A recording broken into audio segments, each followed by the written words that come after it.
And we're live. Oh, there's like fuzz on my hand. I just saw, did it go away? There's like a piece of fuzz. That's probably going to bother me later.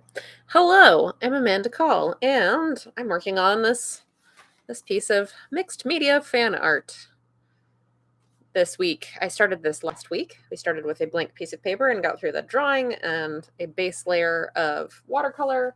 This is a piece of fan art based on A Psalm for the Wild Built by Becky Chambers, published by Tor.com. It's a really good novella. You should read it. This is a little piece inspired by it. You can see the robot, the robot character, which I altered his design a little bit, but it's basically the same. Hey, Hungry, thanks for joining me, and also Story Comic and Pagan Zato 2. Thank you so much, everybody. So I've got my little base layer of watercolor from last week, and now we're going to move on to adding some Inktense colored pencil ink. Water-soluble ink pencils is what they are. So we're going to start doing the layer of those to kind of like build up our color and our depth. And this is kind of tricky because he's a robot and he's gray, or rather, they're a robot and they're gray. Canonically, the robot does not have a gender, so let's see. This is a green color. Gray is kind of tricky, and this is bark. That's a dark brown. That is also bark. I have a couple of bark in here. This one I think is a gray. This is charcoal gray, so we'll do a little layer of charcoal gray on a lot of it. Also, all of my pencils need to be sharpened. They're all kind of nubby, so I will do that as well. Hey Keith, thanks for joining me.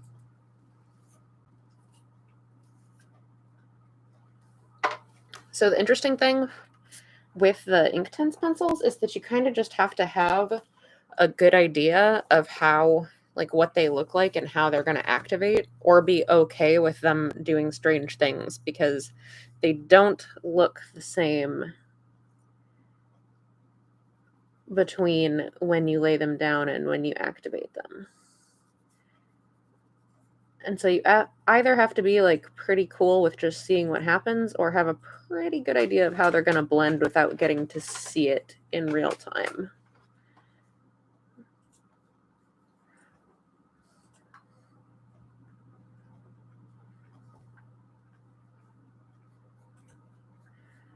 I'm going to start building up some of these colors. This is just a charcoal gray that I'm starting with.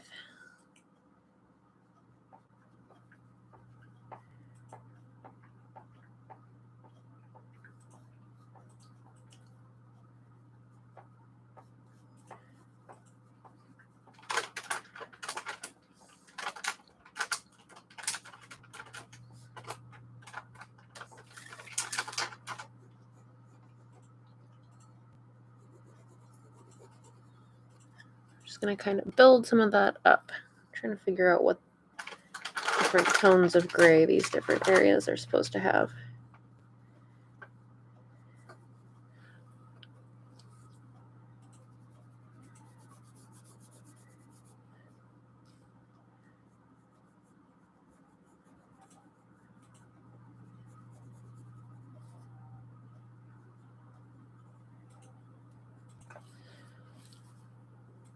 If you have any questions about anything that I'm doing, or just stuff in general, do let me know. I'll occasionally look up and check the chat.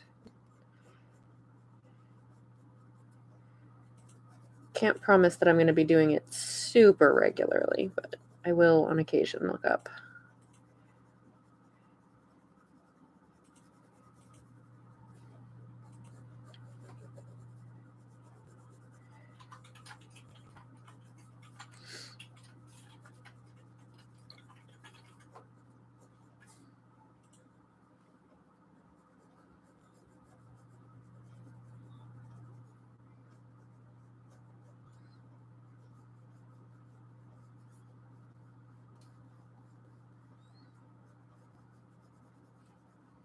What's your favorite type of pickle? Dill or bread and butter?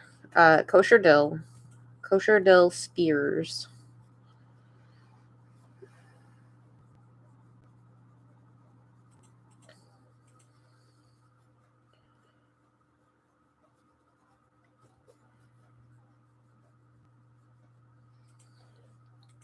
If it's going to be like on a sandwich or a burger, then they make those ones where it's like a big pickle, but they slice it like a big thin oval of pickle. I like those too. But still, it has to be dill. I'm not real crazy about bread and butter pickles.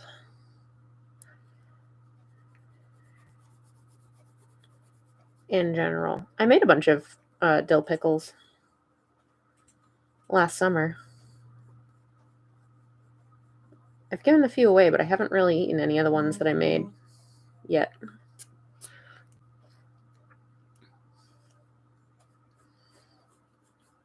Or rather, I ate some of the fridge pickles. I haven't eaten any of the ones I canned yet.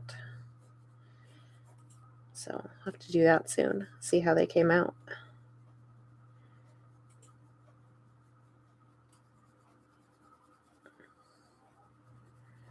Okay, so I have one little layer. What else do I want to use for this? That's leaf green. That's very green. Right, I'm going to use a little bit of my iron green. It's kind of like the iron green is kind of a grayish green.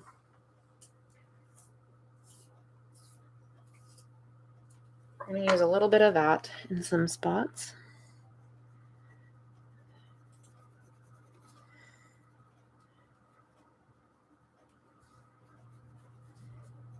The areas that I want a little darker, we'll use that there.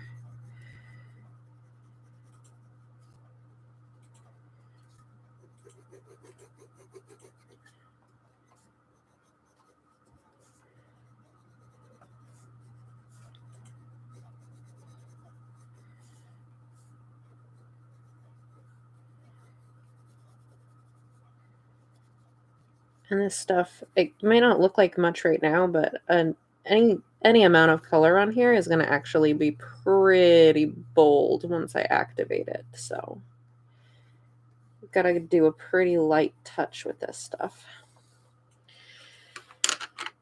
All right, and we've got bark. We'll use some bark as well to build up some of the shadows.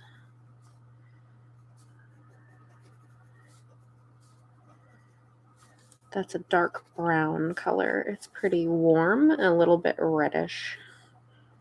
So with the green, they should help keep either one from getting too strong. The red and the green should cancel each other out to make a nice neutral color. Neutral grayish brown. But a nice neutral grayish brown with a lot of like depth and character to it. All right.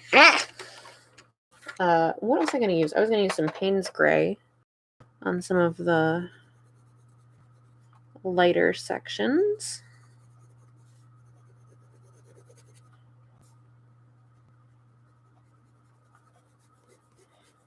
Payne's Gray is kind of bluish.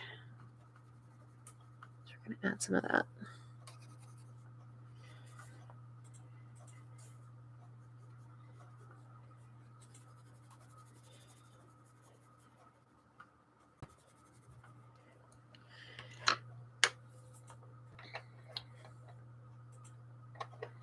That's actually just black. I don't really want to use that. What else do we have? What is this one? Oh, is that sepia? I think that's sepia. Yes, sepia. I want to use some of that too.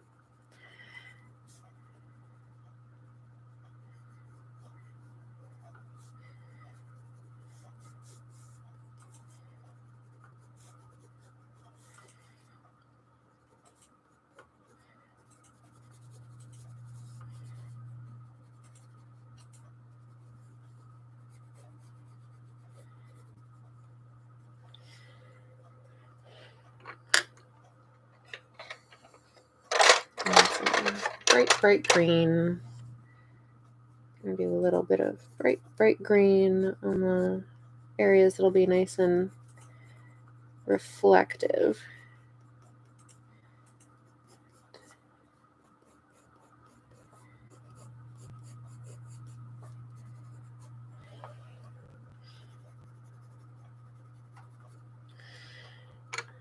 And we're going to do some fun colors for the wiring. We've got some sea blue.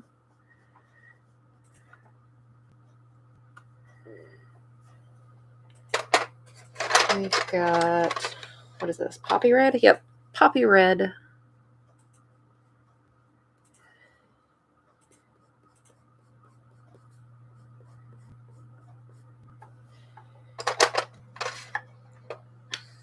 Field green.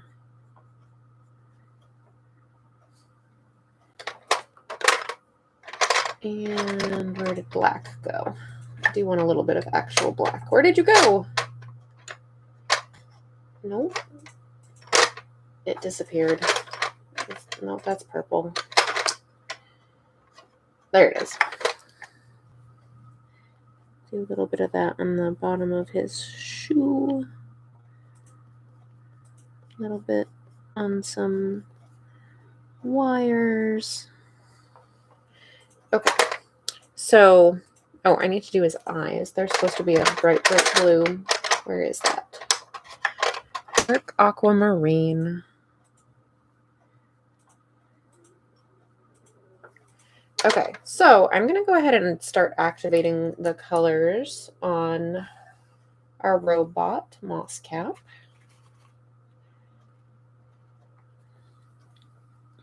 And you'll see the kind of transformation that happens here. So right now it looks like I've barely put anything on, like a very light colored pencil pass. But once I start activating it with the water, you'll see how much it transforms. Start down here with his little soles of his shoes. The water-soluble ink pencils are similar to like your water-soluble colored pencils, but like the watercolor pencils, but there's a couple of key differences. One of them is that once you've wet the pigment and let it dry, then it is no longer soluble, unlike the watercolor pencils where you can continue to re-wet and rework them. So it's something you kind of have to keep in mind of, like, if you want to pick out certain things, to pick them out and let them dry first. So if you want to like maintain certain hard edges and not have them lose their definition when you do other passes, then you do them first. And you can see how bold that color becomes once we activate it with water.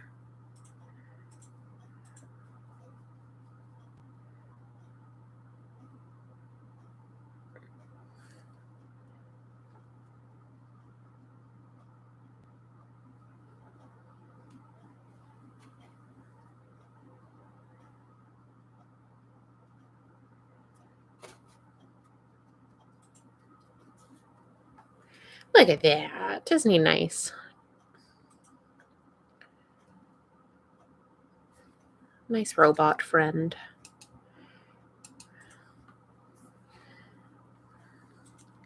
All right, I'm going to let that little section dry and work somewhere away from it so that I don't accidentally let the water blend and the pigment blend around. So I'm going to kind of jump around. It's going to look kind of random, but basically I'm just trying to let one section dry and maintain those sharp edges before I go back.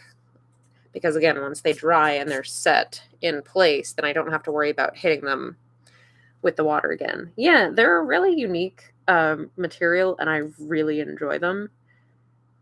They hit a nice sweet spot between like the effects that you can get with watercolor, but a level of control that I like a lot more. Because I always find watercolor really difficult to control and very frustrating because of that. Which, yeah, I'm just not that good at watercolor. That's basically what that comes down to. But I found that these, I found a lot easier to get a handle on.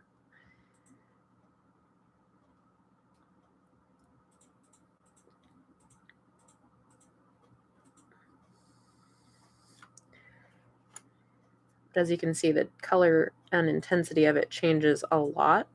So you just kind of have to have a familiarity. BCG keeps creating all of my consumable content of late. Thanks for coming in, dear Go. hope you enjoy the painting.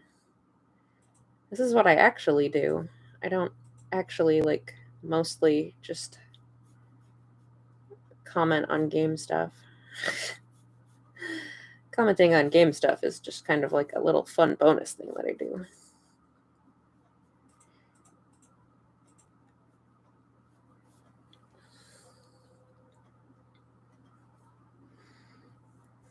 Let's come down here. Let's get this edge under this shoulder joint here.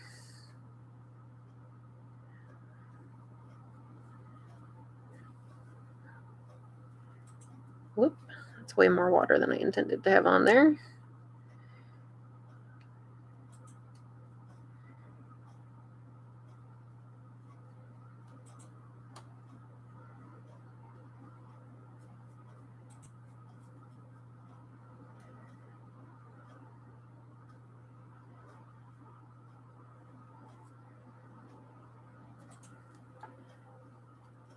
There we go.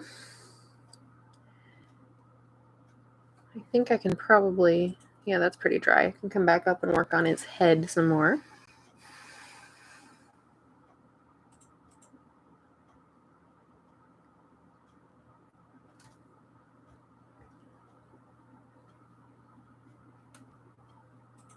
See, because now when I hit that same line where that previous spot was that had dried, it doesn't move. It stays there. Yeah, they're Derwent Inktense pencils. Let me see if I can get the tin out.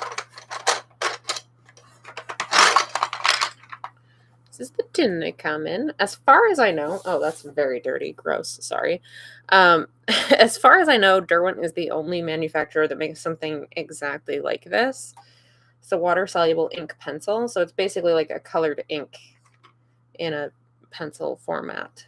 And so they have these really nice, vibrant colors. They work differently than watercolor pencils. They're a little bit more soluble than any watercolor pencil I've tried to use before, so it doesn't take as much water or as much like scrubbing at it with the brush to get it to activate. And the colors are very bright and very vibrant. I mean, I'm doing something that's very neutral right now, but you can get some truly intense colors out of them. I really, really enjoy them. It's one of those things that I just kind of picked up out of curiosity, and I was like, okay, this is now how I'm going to make colored art.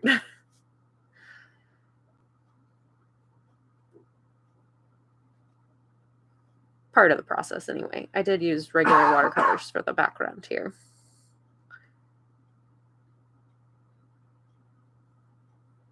It's like a whole multi-step, mixed media process.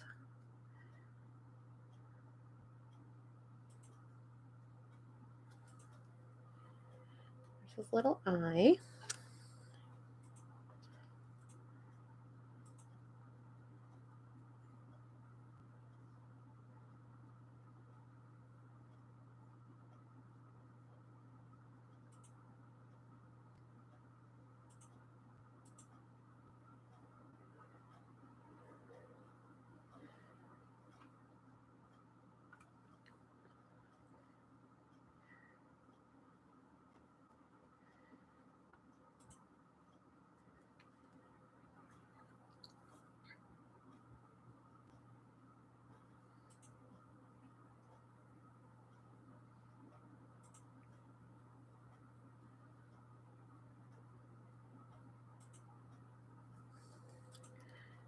Work our way around and slowly get all of the robot parts activated.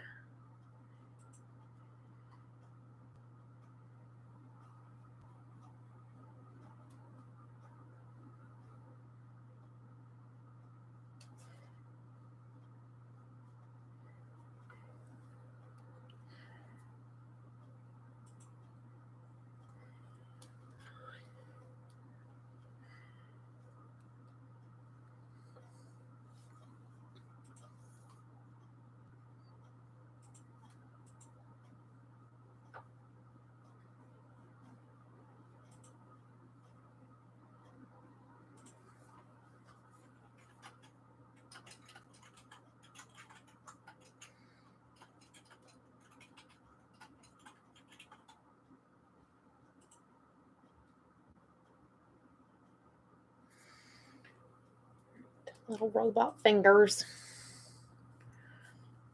I'll come down here, work on his spine.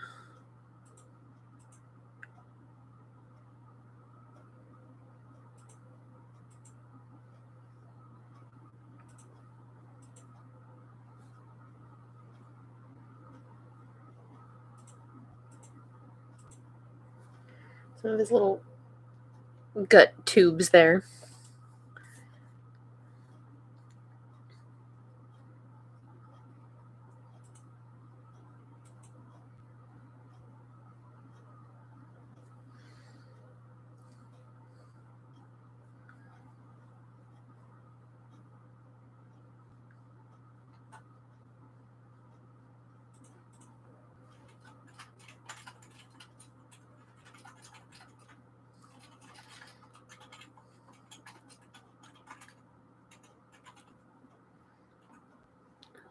Back leg so I don't accidentally lose it later.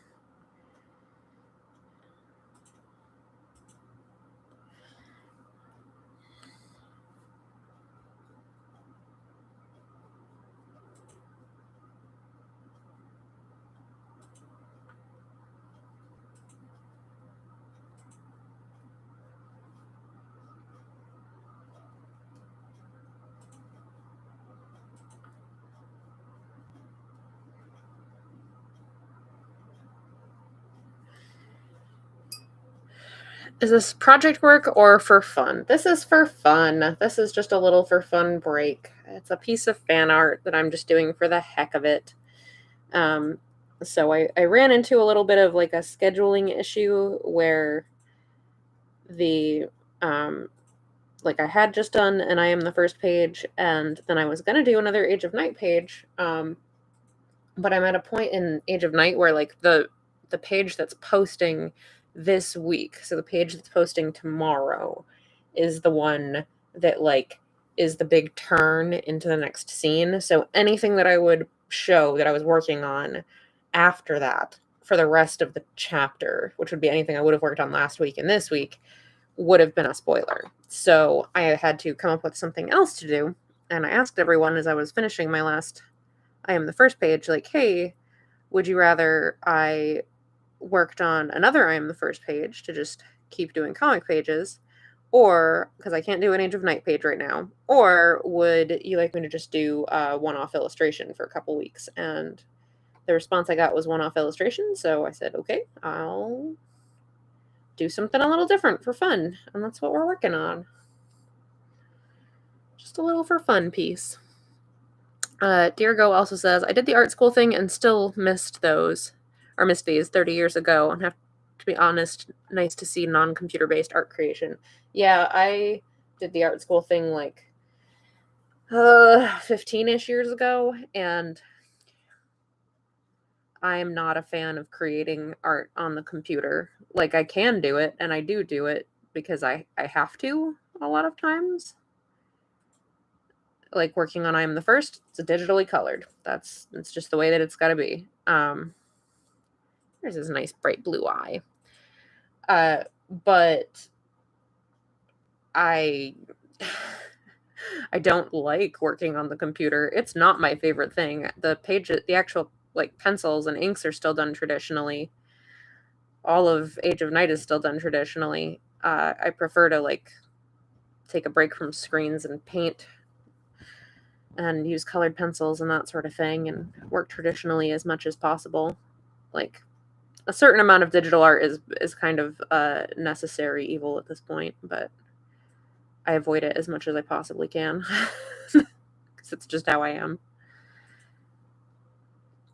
I like real paper.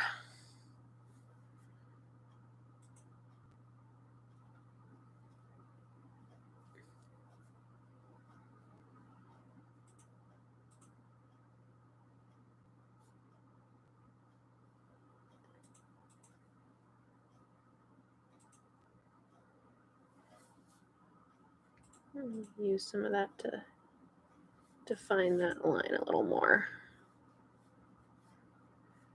Just bump that a little bit. There we go.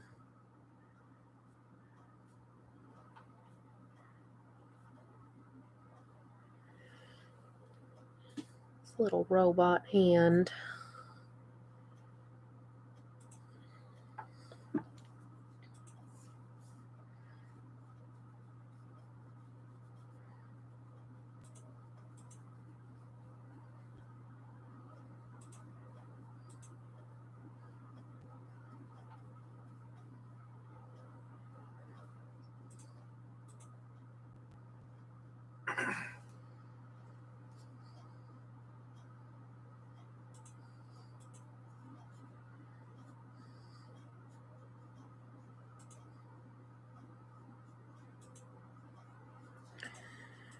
It's this big hip wheel joint thing.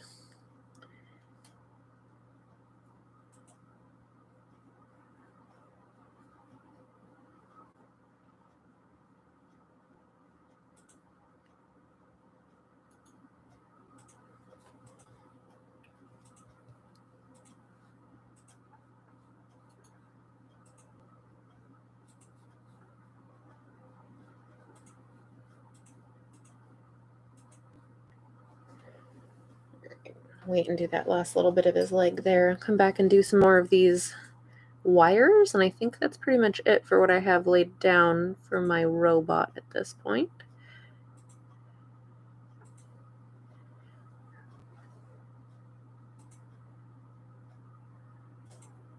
Yeah, you can kind of see with some of these wires just how vibrant this can be.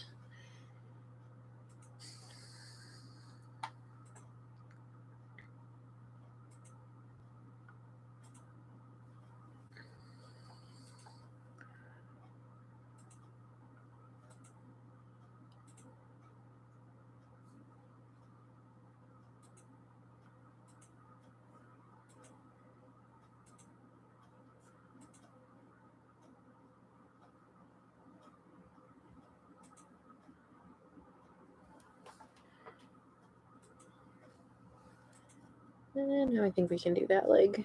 Their leg is dried enough. We can do that other part of the leg.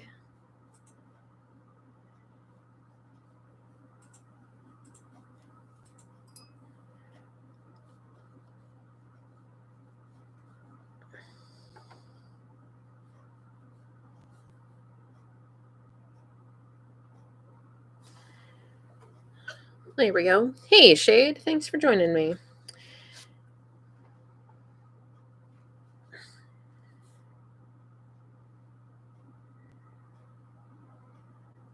All right. Yay.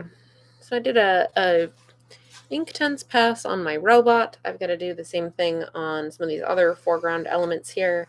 My stump, my shrubs. So we're going to work on that a little bit now. But now we've got a much more solid looking robot to start with. So that's good. It's a good start. Let's see.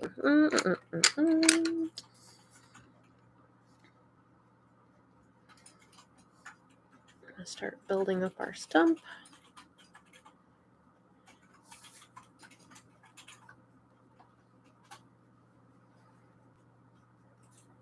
Right now I'm using bark, which is that nice dark brown, appropriately enough, using it on some bark. So I at first just kind of threw down like a base color underneath last week to kind of build everything else up on top of, but we've got a lot to add to make it actually the tones that we're going to want.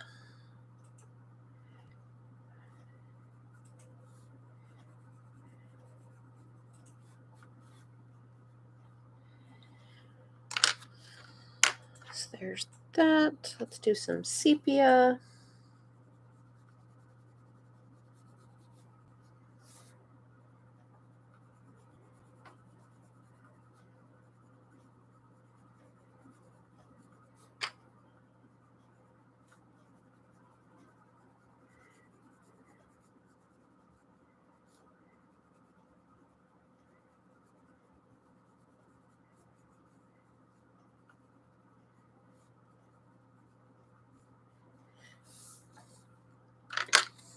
What else do we want to do? Let's do, what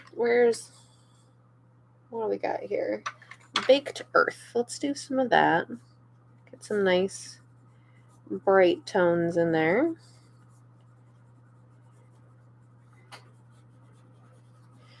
We'll do a little bit of the Payne's Gray too.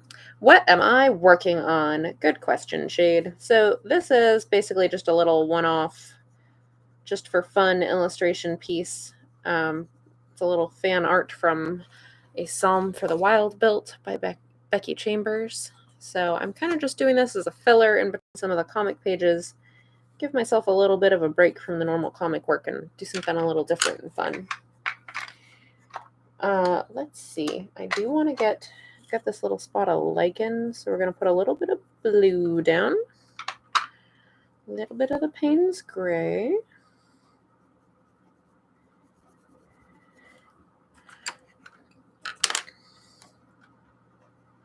A little bit of iron green.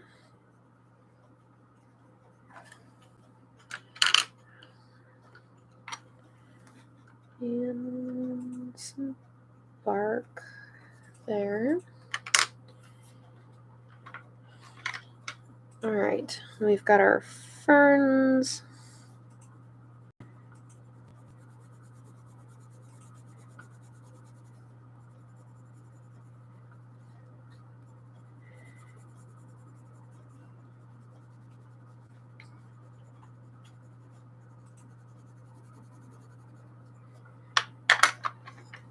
This is what, teal green? Yeah, it's a bluish green.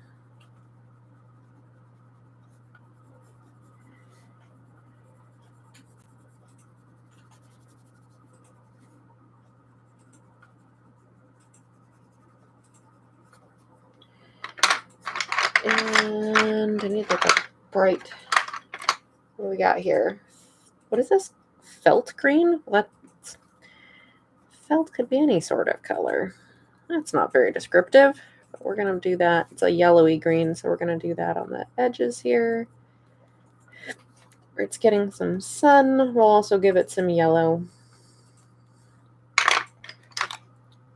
What's this? Sienna gold.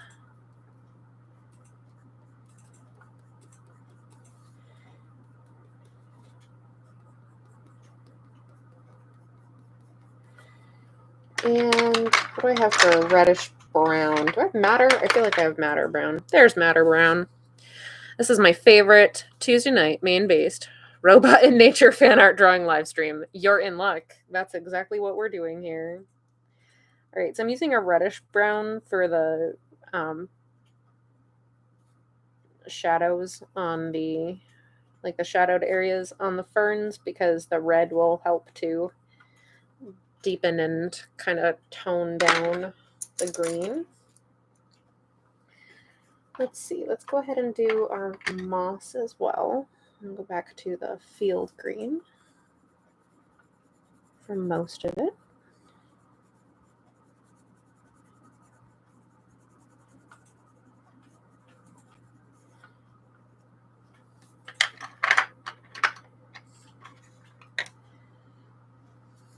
Bit of this leaf green mixed in there too.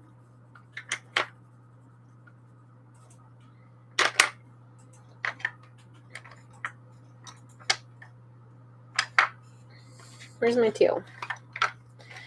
Here's the teal. Build up the lower edge with the teal.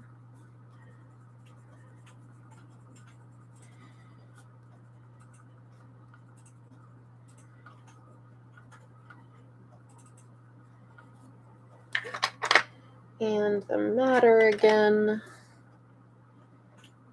Give it that extra depth there.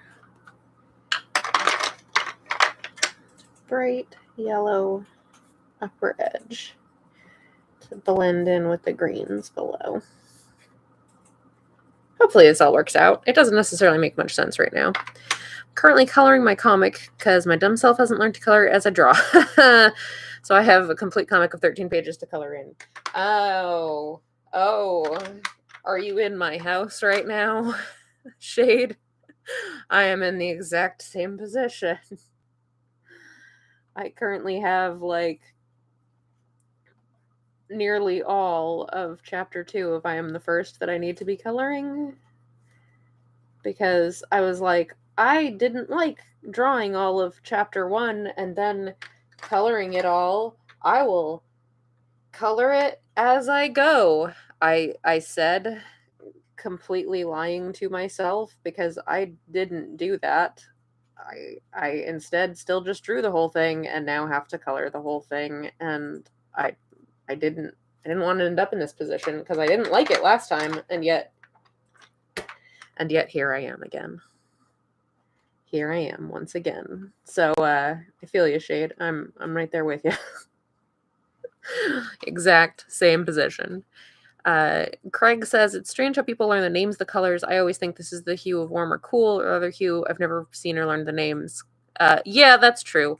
I know the names of the colors in this particular set because this is the set I use like all the time. So like when I say that I'm looking for the teal green, it's not like the same teal that it would be anywhere else, but it's teal in this set that I use all the time. So that's what I think of it as.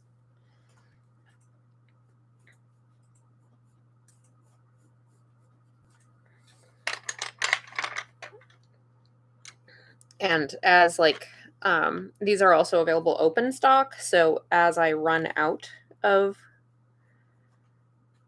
a particular one, like when it gets all short like this, then I get another one of the same color to replace it with rather than buying a whole set. Because like those sets come with colors that I don't use super often, and the colors that I use all the time usually aren't even in sets. So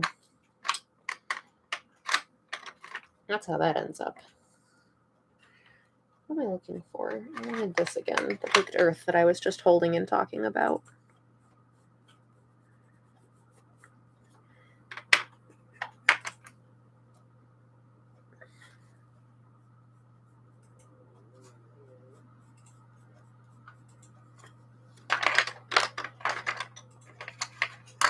Because like, yeah, like this apple green, this like chartreuse color is part of the basic set, and it's like, I don't use that very often.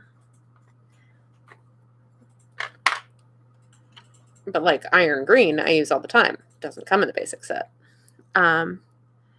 Hello, potato. Thanks. I think it's coming along pretty well. I use whatever colors I can get within 10 miles of the house. I can't get anything within 10 miles of my house because I live in the wilderness. So I order a lot of my art supplies online. When I can, I get them at actual brick and mortar stores. Like if I happen to be in a town that has an art supply store, I'll pop in and get anything I could possibly need at the time or might need sometime soon. Because, obviously I want to support actual stores if I can. But there's nothing within 10 miles of my house. Within 10 miles of my house, I have a grocery store. That's about it. All right, so I'm going to start activating now. Start with our ferns.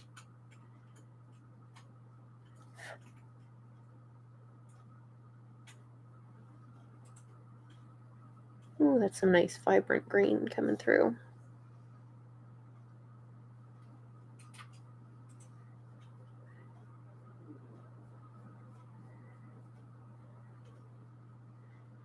You can see how that little bit of matter has made like a nice neutral color there in the middle where I wanted it a little darker.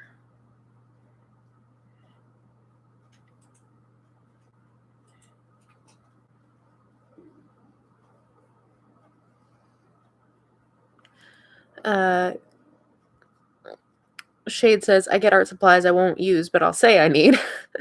And Craig says, that would kill me. I like to be able to run out and get what I need now and not order it. Yeah, it's a different kind of skill. You adapt. And I think it's harder if you've but I grew up in this kind of area, so I'm just kind of used to things being that way. I think that if you grew up in an area where everything was within a 10-mile drive and that's what you were used to, I think it would be a lot harder to develop that skill. But that's just what I was always used to. So it's not that big of an adjustment for me to just be like, yep, I gotta either order it or I have to get it when I happen to be in town. In town being like 40 miles away.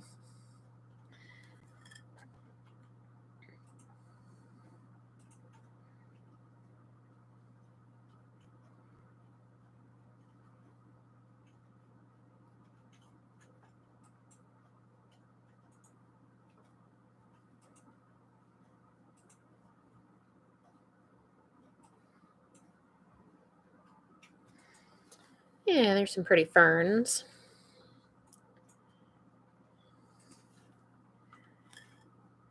Okay, I'm gonna get my little mushrooms here.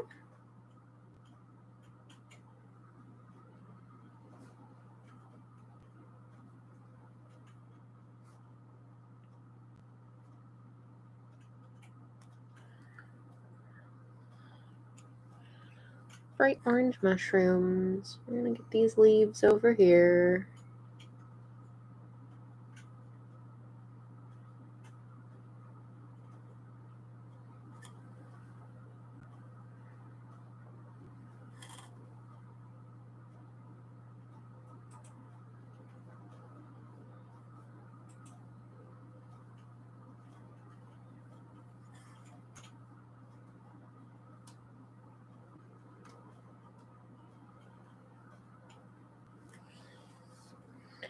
Little tree growing out of the stump. Shade says that they will often buy art supplies that they won't use, but say that they need and then just put it up and never use it. I really try not to do that. I've done that a lot, and sometimes I still do. I try to be better about that. I try to be good. I'm not going to promise that I'm always that good, but I try. How is it already 8:42? When did that happen? I guess this is what happens when you're painting. You get sucked into the zone. And you don't notice how late it's getting.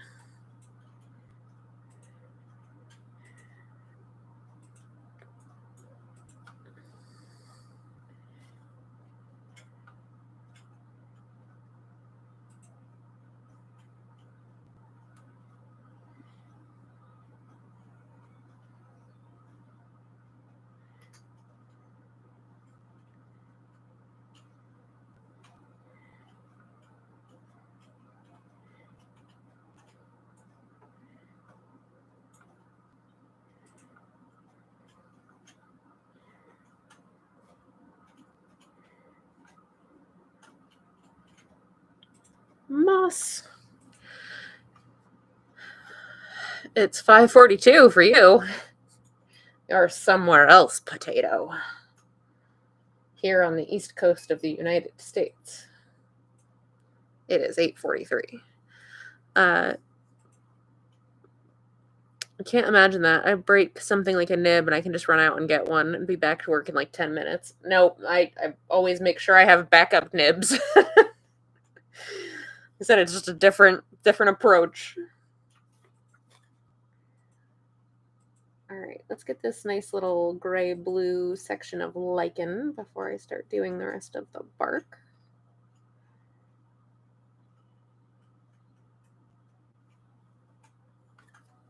A little lichen-y bit.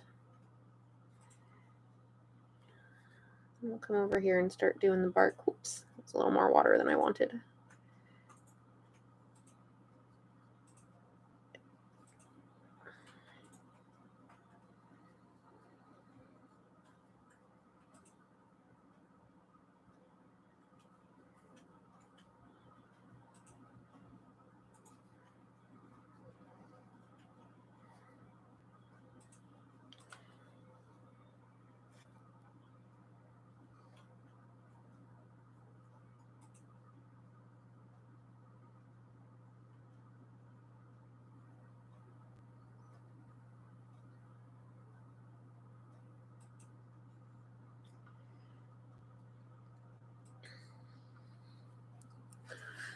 Even Picasso had that habit. Artists have a tendency to hoard art supplies. Yep, can't help it. Like I said, I try not to be as bad about it, but I'm not gonna say I don't do it. I try to be a little more conscientious about not doing it as much as I used to, but it definitely still happens.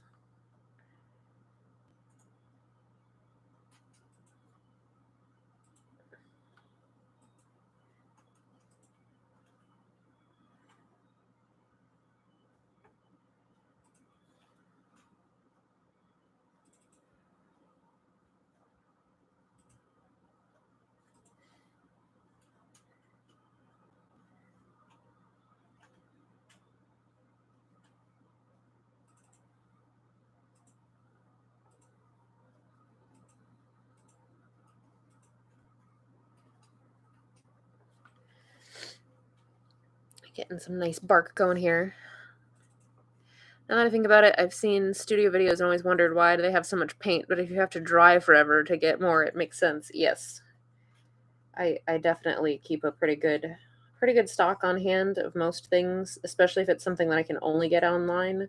If it's something I can't get even semi-locally, because like then if the website goes out of stock, I'm just completely SOL. So try to make sure I have a pretty good like buffer on anything I might run out of. It doesn't always work perfectly, but that's the goal. That section was very dark, so I'm going to use that to bump up some other sections that could be a little darker.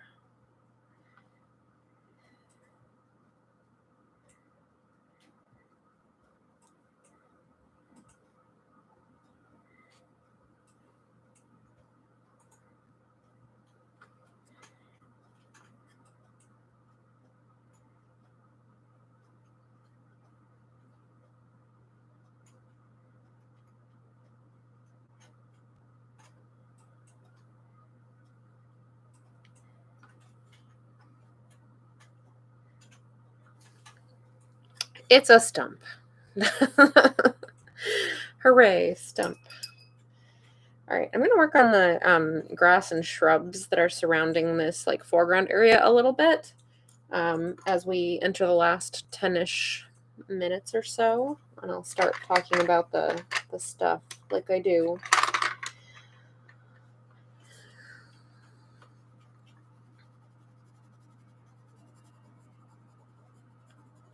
I'm just going to kind of knock out some basic shapes that I'm going to fill in with some of this.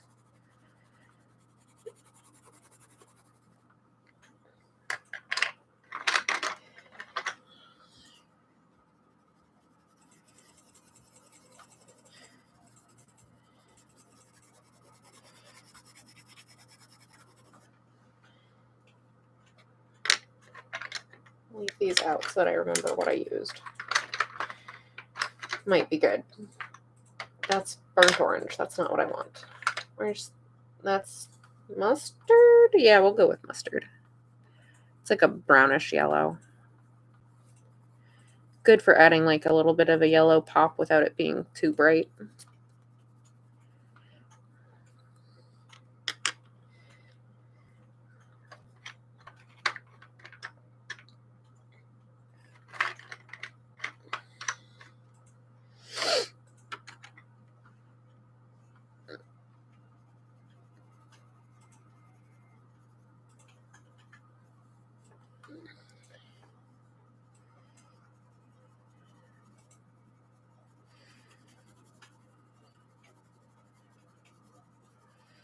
Little bit of bark.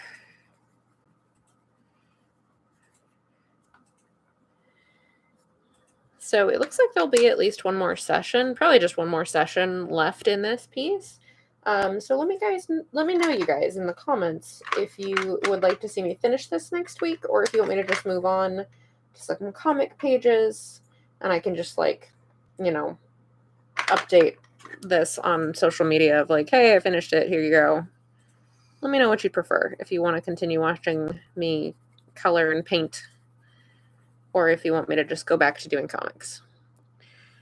Another thing I never liked was sketchbooks. I always draw on loose leaf and stick it in a 3-ring binder. That works.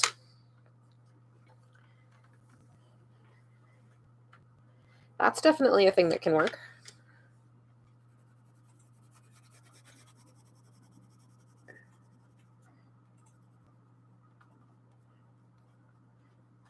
We're gonna define this edge a little bit here. I vote for my preference, whatever that may be. And Story Comic says both. I can't do both. I can only draw one thing at a time. Oh, so silly.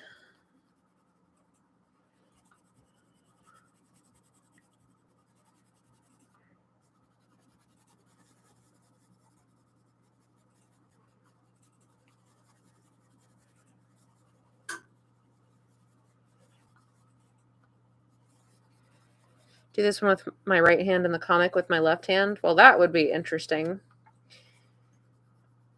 Not quite sure how that would work since I only have one brain. I'm not sure how I could get my one brain to try to work on two different images at the same time. I feel like that wouldn't work super great.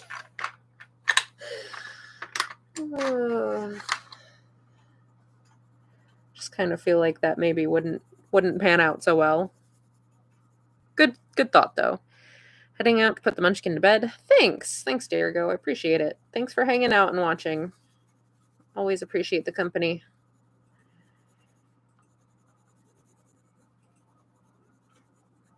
I am close to wrapping anyway, because we're in the last 10-ish minutes. So I will remind you, if you like this stream, you should subscribe to the channel, like the video, all that fun stuff. All the good YouTube things.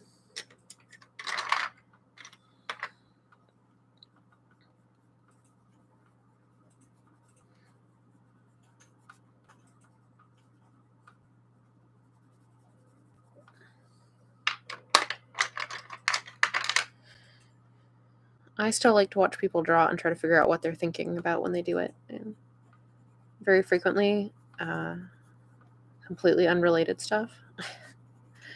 Snacks. Thinking about the cupcake I'm going to eat in a little bit when I'm done with this. For being totally honest here.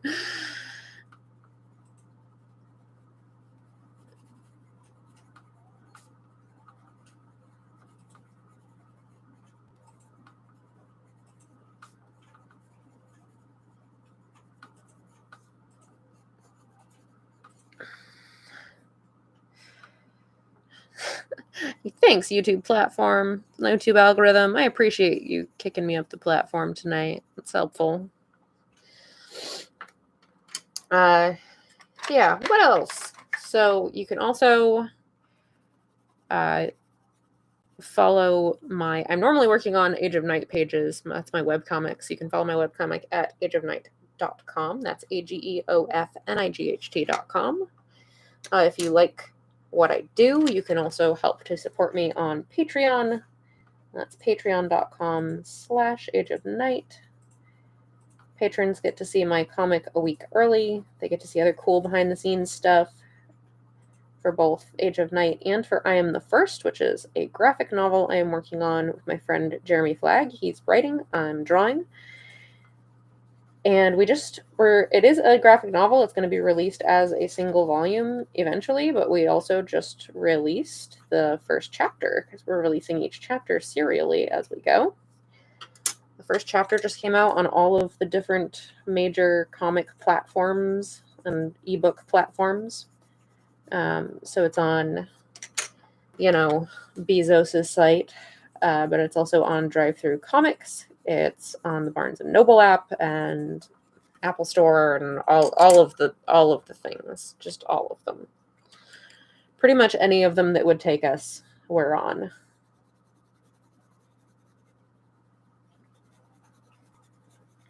So that is out. And yes, Story Comic, I do in fact have a TikTok now, and it's all your fault. I have all of one video on there so far, making fun of myself for being too old to be on TikTok, but I'm on there because I am a person of my word, and I said I would get one once you did, and you got one, so now I have one too. So you can follow me on TikTok at Amanda Call Art, which is the same as my Instagram, Amanda Call Art. You can find me on Twitter at Age of Night. Because Age of Night, I guess, was taken on TikTok, or I just couldn't have it for some reason. I don't know why. I don't know. I couldn't have Age of Night. I don't know why. I guess it was taken. which I found annoying.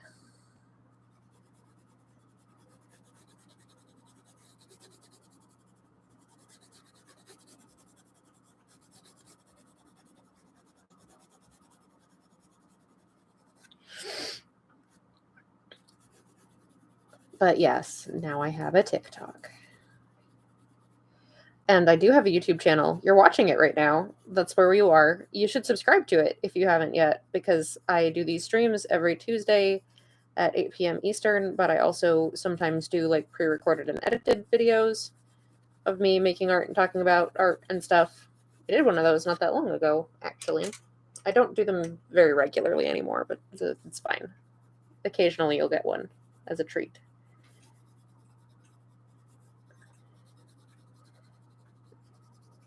All right, so I don't know whether we'll continue this next week or whether we could easily do another hour of tinkering away on this, or if we'll do something else.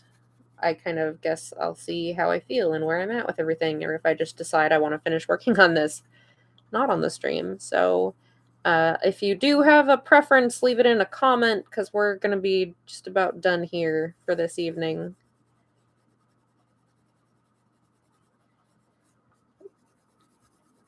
Just adding a little bit more of the green here. Adding a little more depth to the forest floor here.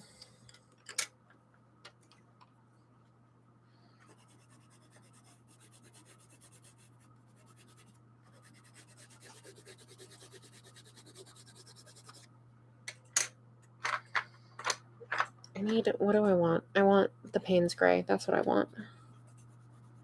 That's what I want. I want some blue in some of these shadows. I want some blue-gray in some of these shadows. That is what I want.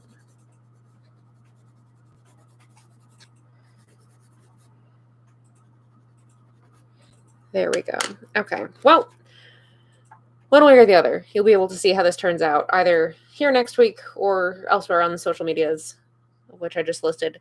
Thanks, everybody, for coming and hanging out while I continued to work on this piece. I'm having a lot of fun just kind of taking a break and doing something different. I appreciate you hanging out with me while we're doing this. So thanks, everybody. I will see you next time. Bye.